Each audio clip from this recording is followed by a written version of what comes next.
Olá, olá pessoas da terceira série, e aí, tudo bem? Vamos à nossa aula de língua portuguesa.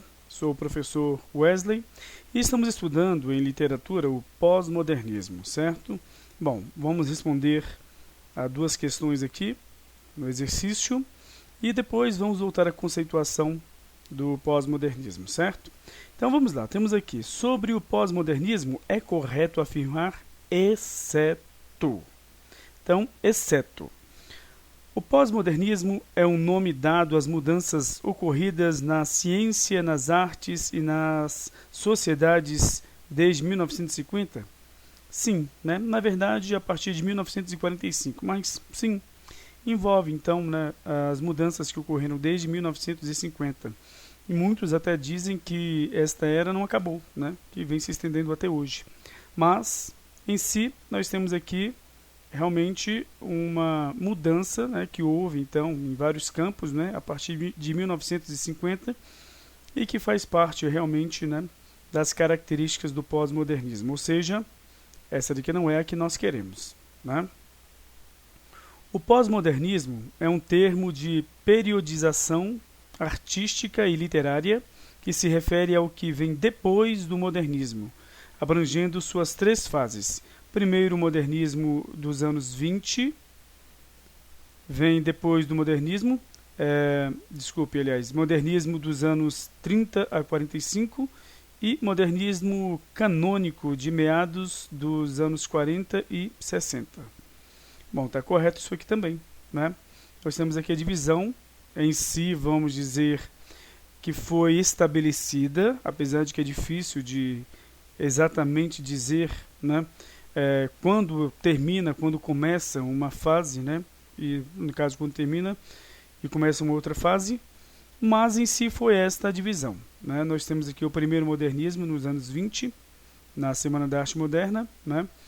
Também o pré-modernismo, uma preparação já essa mudança, todo este então ambiente que já iria lutar contra a aristocracia, contra as definições do que é arte, certo? As definições do que é, então, a literatura, do que pode ser considerado literatura, de quem pode realmente escrever, né? E aí nós temos o modernismo dos anos 30 a 45, que já vem com a denúncia social, com interesse, né, nos problemas do brasileiro, também com a busca por um patriotismo, que é revelado, na verdade, com a presença, inclusive, de figuras que representam, então, os brasileiros, como, por exemplo, o sertanejo, né, o nordestino e assim por diante, né? Então, há também aqui o modernismo canônico, de meados, né, de 40 até 60, beleza? Canônico, o que significa isso, ser canônico? É aquele que faz um estudo cabal, aquele que chega a seu ápice, né, de completude, ou seja, que você realmente tem uma ideia completa do que é realmente o modernismo. Bom, correto, nós queremos o exceto. As narrativas pós-modernas apoiam-se no cotidiano, daí o seu caráter espontâneo, e dão prioridades às temáticas que levam ao inconsciente coletivo. Bom, olha só, nós temos aqui também, né, uma característica do, no caso, pós-modernismo, né? Por quê? Logicamente, nós temos um caráter espontâneo, logicamente que há também uma ideia do inconsciente coletivo, certo? Ou seja, nós temos aqui todas as características, então nós não vamos marcar esta porque nós queremos exceto, certo? Temos aqui, os temas da prosa pós-modernista são extraídos do cotidiano e tratados com irreverência. Olha, são até extraídos do cotidiano, né? Mas são tratados com irreverência. Essa abordagem tinha como objetivo destruir e contestar os valores artísticos do passado, bem como os valores ideológicos, sociais, históricos que forjaram o patriotismo brasileiro? Não, né? Essa daqui é a característica da primeira, então, fase, né, do modernismo, em que houve, então, essa contestação, né, por exemplo, ao que é o patriotismo, um patriotismo que não é real, não é baseado, então, no brasileiro, certo? Naquele que representa o brasileiro, e por isso, né, que houve toda essa contestação, inclusive, né, contestação sobre os valores artísticos, tá? O que poderia ser arte. O que até hoje nós temos, então, consequências, né, desta luta, em que, por exemplo, você vê brasileiros aí pelo mundo inteiro, né, levando arte por meio do grafite, né, e são pessoas muito bem reconhecidas com trabalhos simplesmente maravilhosos, né? Ou seja, esse conceito de arte, por ter sido então expandido nesta época, né, fez com que hoje muitos que são considerados artistas pudessem realmente ser considerados desta forma. Senão não seria, né, ou não seriam, se, por exemplo, fôssemos caracterizar, fôssemos dizer que arte é isso ou aquilo conforme a visão da aristocracia. Beleza? Que é o que acontecia até este momento. Bom, então nós temos aqui o erro. É a D. Agora, enquanto o concretismo consolidava suas características na poesia, a prosa pós-modernista seguia por diferentes estilos, marcada por tendências diversas, regionalista, urbana, intimista. Nós vamos ver todas essas então informações aqui. Política, realista, fantástica, além de crônicas e contos. Sim, né? Sem dizer da poesia concretista, né? Do concretismo que então, né, veio para demonstrar a importância, por exemplo, da forma em si, né? Que revelava, logicamente, o poema, né? Uma linguagem até metalinguística usada então neste tipo de poesia. Beleza, então vamos aqui a 2. Entre as principais obras literárias da prosa pós-modernista estão, temos aqui 5, né, alternativas. Morte e Vida Severina, de João Cabral de Melo Neto. Sim, ele é um pós-modernista, né? João Cabral de Melo Neto. As Memórias Sentimentais de João Miramar, de Oswald de Andrade. Bom, essa daí já não temos, né, como característica, então, no caso, né, do pós-modernismo, certo? Beleza, agora temos aqui As Meninas, de Lígia Fagundes Telles. Sim, já temos aí as influências e as características, né, então, do pós-modernismo, né, com, então, esta obra de Lígia Fagundes Telles. Bom, e aqui nós temos Amar, Verbo Intransitivo, de Mário de Andrade. Não faz parte do, no caso, pós-modernismo, né, da segunda fase. Então, Grande Sertão, Veredas, de Guimarães Rosa. Sim, né, até o tema aqui do sertanejo, né, está bem explícito, né? Então temos aqui a letra A como resposta. Bom, essa daqui, espero que tenha servido para vocês então observarem algumas obras que fazem parte da prosa pós-modernista, tá? Prosa por quê? Porque logicamente são gêneros textuais construídos, né, a partir, por exemplo, né, de histórias, né, de narrativas que são escritas de margem a margem, compondo então capítulos, né, compondo então, logicamente, partes de um gênero textual como o romance, a novela, o conto, tá? Além de, logicamente, outros, né, como por exemplo crônicas e contos, mas aqui estou aproveitando as informações, logicamente, da questão 1. Então, beleza, estamos aqui na, né? Agora vamos continuar o nosso estudo então sobre o pós-modernismo e vamos começar então aqui. Na última aula nós vimos o contexto histórico, né, do pós-modernismo, depois então da Segunda Guerra Mundial, né, da criação da ONU, no fim da ditadura de Getúlio Vargas, então a criação da ONU, mas infelizmente, né, o começo da chamada Guerra Fria. Beleza? Bom, e aí nós vamos ter agora, em continuação, a produção literária. Vamos então conversar um pouquinho sobre Guimarães Rosa. Sertão. Sabe o senhor, sertão é onde o pensamento da gente se forma mais forte do que o poder do lugar. Viver é muito perigoso. Guimarães Rosa em Grande Sertão Veredas. Então, ele nasceu em 27 de junho de 1908 em Cordisburgo, Minas Gerais, nem parece, né? Após passar a infância no centro-norte de seu estado natal, né? Seu pai exercia então atividades comerciais na zona da pecuária, né? Depois disso ele vai a Belo Horizonte e cursa então a faculdade de medicina, tá?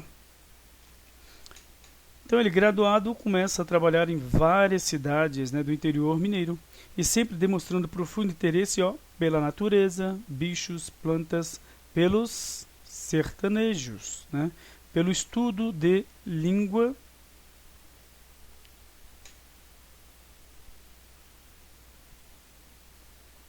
de línguas, né? Inclusive estudando sozinho o alemão e o russo. Em 1934 inicia sua carreira diplomática. Quando a pessoa se interessa pelo estudo de várias línguas, né, geralmente a carreira diplomática vem, né, junto a este estudo, a este interesse, né. Bom, prestando concurso para o Ministério do Exterior. Então ele serviu na Alemanha durante a Segunda Guerra Mundial, olha só. Posteriormente na Colômbia e na França. Em 1958 ele é nomeado ministro. E dessa época o reconhecimento da genialidade do escritor, em consequência da publicação de Corpo de Baile e Grande Sertão Veredas. Esta obra, que, por exemplo, é tão trabalhada em provas, né, em grandes, no caso, processos seletivos, certo? Então é bom vocês lerem e terem ideia então das características da obra, do escritor e também do período literário, do pós-modernismo. Ambos em 1956. Em 16 de novembro de 1967, ele então toma posse na Academia Brasileira de Letras, né, que é o ápice para o escritor. 3 dias depois, em 19 de novembro, ele morreu, né, no Rio de Janeiro. Bom, temos várias obras dele aqui, vários gêneros produzidos, como por exemplo Um Homem Chamado João. É bom vocês lerem, né? Tá aqui, eu não poderia apresentar todos a vocês. Temos aqui também mais informações sobre ele, né? Bom, olha só, ninguém melhor do que o genial Carlos Drummond de Andrade para penetrar o mundo particular de outro escritor genial. No caso ele, João Guimarães Rosa. E no final restam apenas pontos de interrogação, a nos mostrar que esse mundo de fantasia e realidade do sertão mineiro ainda é um mistério a ser desvendado.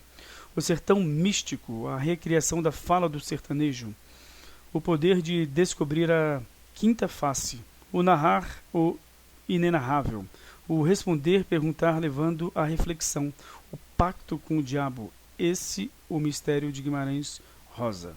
Beleza?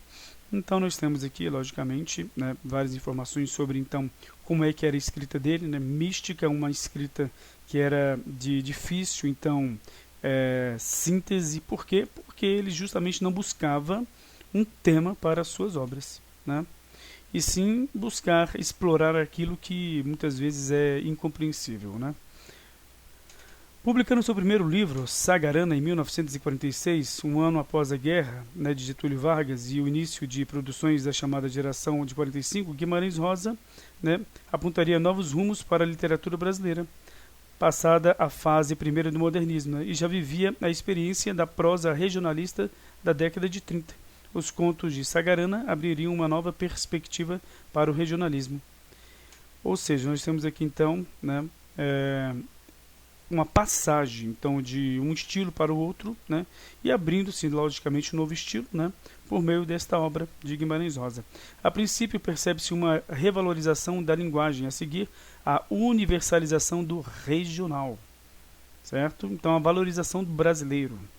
A linguagem particular de Guimarães Rosa não está no rebuscamento das palavras ou no uso de arcaísmos, tá? Ou seja, de palavras muito antigas, de difícil compreensão, que muitas vezes era necessária até mesmo a presença do dicionário para ler, né, as obras. Mas sim observe dos neologismos, as novas palavras criadas pelos nordestinos, pelos sertanejos de Minas, né, entre vários outros lugares, sempre tendo como ponto de partida a fala dos sertanejos, como eu falei, suas expressões, suas particularidades. Com isso, as palavras recriadas ganham força e significados novos, né? Como afirma o crítico português Oscar Lopes. Bom, temos aqui.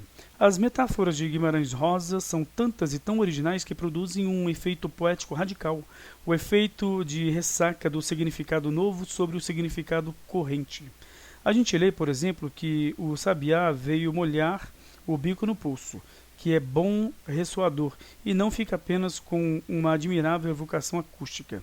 As palavras molhar e poço descongelam-se, libertam-se da sua hibernação dicionarística ou corrente e perturbam como um reachado, todavia surpreendente. Beleza? Ou seja, é realmente valorizar as palavras criadas pelo povo, né, o povo comum. Bom, há vários exemplos aqui que eu não vou ler com vocês, né? Aqui. Aí nós temos aqui ainda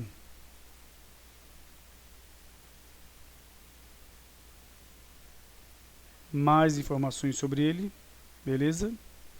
Que aí vocês, né, podem ler. Nós temos aqui, ó, o aspecto do sertão mineiro, dominado por Buriti, cenário e importante elemento da obra de Guimarães Rosa. Beleza. Temos aqui, então, o desenredo. É bom vocês lerem, então, fazer essa leitura, né? Eu escaneei tudo para vocês poderem fazer, então, né, esse acompanhamento para aqueles que realmente querem, então, buscar, né, fazer uma prova de concurso, uma prova que você vai, então, né, ter, por exemplo, de abordar, em si responder questões ligadas a, vamos colocar assim, mesmo o estilo de escrita, o estilo, as características do período, né, não vai, muitas vezes, nesses processos seletivos, né, haver, por exemplo, perguntas diretas sobre um período literário, mas sim você vai observar um texto com as características, vai haver uma pergunta que vai levar à interpretação e vai interpretar aquele que conhece as características de tal período, né, em que o escritor viveu, com as suas, por exemplo, influências históricas, sociais, né? Também como o homem se vê perante a sociedade, se ele, por exemplo, volta-se para o egoísmo, para o egocentrismo, como no romantismo, ou então, por exemplo, no simbolismo, quando ele rejeita o social, assim como os do período do romantismo, mas sob uma nova perspectiva, não do egocentrismo, não do sentimentalismo, e sim, na verdade, da valorização da arte mística, por exemplo, a valorização também da espiritualidade, entre outras situações importantes. E agora, né, com o pós-modernismo, também uma desvalorização dos problemas sociais e uma volta, então, a analisar, por exemplo, temas importantes que não são em si, vamos colocar, definidos, né? Eles não querem definir a poesia, querem trabalhar dessa forma, né? Então, em que não há uma definição exata de temas para a poesia, de, por exemplo, investigação, né, do ser humano, da sua mente, da sua forma de ser, né, do eu, mas não o eu do egocentrismo, né? Mas o eu ligado, então, ao pensamento do ser humano, né, aos conhecimentos do ser humano em si. E nós vamos ver mais características destas aqui com Clarice Lispector. Mas eu gostaria que vocês lessem todo, então, aqui as obras, né, de Guimarães Rosa, que logicamente caem bastante em provas, né, e é importante vocês estarem, então, preparados, né, para esse tipo de característica aqui do pós-modernismo. Certinho? Então, espero que vocês realmente guardem este arquivo que eu enviarei para vocês pela Eclipse Escola e que leiam com muito cuidado, com muita atenção, para realmente assimilarem quais são as características desta, no caso, fase aqui. E todas as implicações, né, dos movimentos sociais que impactaram nos escritores e na forma que eles escreveram a partir daí. Beleza? Temos aqui, né, Grande Sertão Veredas, não deixem de ler. Certinho? Então, beleza, gente, vamos ficar por aqui. Na próxima aula nós vamos dar continuidade estudando Clarice Lispector, que é outra escritora bastante, né, conhecida, por exemplo, de concursandos, de pessoas que estão se preparando então para responder questões que são ligadas então à interpretação, né, de textos. E essa interpretação ela é logicamente, né, voltada para as características então do período literário em si a que ela pertenceu. Então até a próxima aula e tchau, tchau.